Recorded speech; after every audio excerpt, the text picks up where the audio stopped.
why downsizing is financially impossible for most seniors, yet what to do instead. You see, my client wants to downsize from her $800,000 four-bedroom home in order to save money. And yet here's why the math doesn't work. Janet's downsizing reality check gave her this fact pattern. Her current home, $800,000, no mortgage, free and clear. $2,500 a month expenses. If she targeted a smaller home, she looked at the prices there, it was $650,000 on average. It's only about 20% less. She'd need about a $500,000 mortgage at 7%, which would be $3,300 a month. Remind yourself, she has to live on something, so she has to take those home proceeds and buy food and entertainment.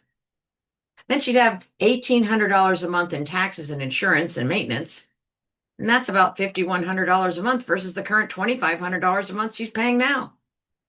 So downsizing could, in fact, double her housing costs. And that's why the expected silver tsunami isn't happening like the pundits said it would. Better strategies include renting out extra space. Yeah, $800 to $1,200 a month. Kind of easy to get sometimes. A parking space, a garage. Do a house hack with careful roommate selection.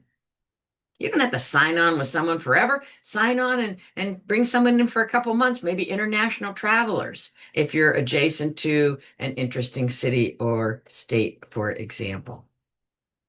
Convert to a duplex if the zoning allows, and maybe use some home equity line cash for the moment in order to give yourself a private entrance so that downstairs bedroom and bath can be rented out for security purposes and for extra income. How about geographic arbitrage to lower cost areas?